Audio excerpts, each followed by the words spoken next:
আসসালামু আলাইকুম, welcome to my cooking channel Shahrin's cooking artistry. মশলার পরিমাণ ঠিক রেখে কিভাবে গরম মশলা পাউডার করা যায় সেই রেসিপিটি আজকে আপনাদের মাঝে শেয়ার করব। এই গরম মশলা পাউডারটি মাংস রান্নার জন্য খুবই স্পেশাল একটি মশলা। ঈদের আগে আপনারা এই মশলাটি তৈরি করে স্টোর করতে পারেন। তাহলে চলুন ফুল রেসিপিটা দেখা যাক। এখানে নিয়ে নিচ্ছি 4 টেবিল চামচ জিরা, শাহি জিরা 1 টেবিল চামচ, মৌরি 2 টেবিল চামচ, ধনে গুঁড়ো 4 টেবিল চামচ, লং 5-6 পিস, কালো গোলমরিচ হাফ চা চামচ, সাদা গোলমরিচ হাফ চা চামচ, মেথি 1 টেবিল চামচ, দারচিনি 8-9 টুকরো, এলাচ 1 টেবিল চামচ, কালো এলাচ 2 পিস, স্টার এনাইস 1 পিস, জয়ত্রী 3-4 পিস, জায়ফল 2 পিস, তেজপাতা 8-9 পিস, শুকনো মরিচ 3-4 পিস। এখন আমি এগুলোকে অল্প আছে মুচমুচে করে ভেজে নেব। প্রথমে আমি দিয়ে দিচ্ছি তেজপাতা, শুকনো মরিচ, স্টার, দারচিনি, এলাচ এগুলোকে প্রথমে আমি ভালো করে মুচমুচে করে অল্প আছে টেলে নেব। বাজার থেকে কিনে আনা মশলা থেকে এটার স্বাদ শতগুণে ভালো এবং ঘ্রাণটাও অনেক ভালো হয়। এগুলো একদম মুচমুচে হয়ে গেছে। এখন আমি এগুলোকে নামিয়ে নেব। নামিয়ে এগুলোকে আমি ঠান্ডা হতে দেব।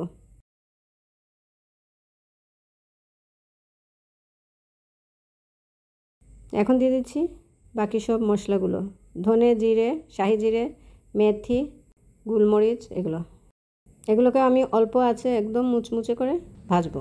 তবে পরিমাণটা অবশ্যই ঠিকঠাক রেখে এই মশলা গুঁড়া করতে হবে, তা না হলে এর মধ্যে উগ্র একটা ঘ্রাণ চলে আসবে।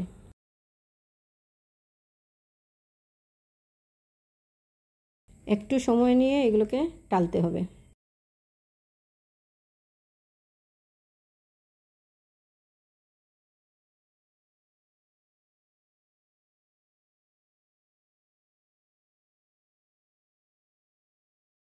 এগুলো একদম মুচমুচে হয়ে গেছে। এখন আমি এটার সাথে মিক্স করে নেব এবং ঠান্ডা করে নেব।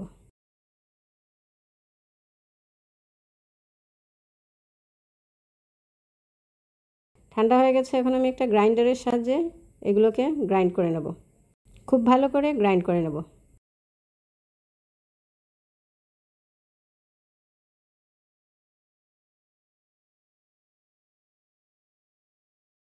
আমার মশলার গুঁড়োগুলো একদম মিহি হয়ে গেছে। এটা আমার আর চালনিতে চালাও লাগবে না।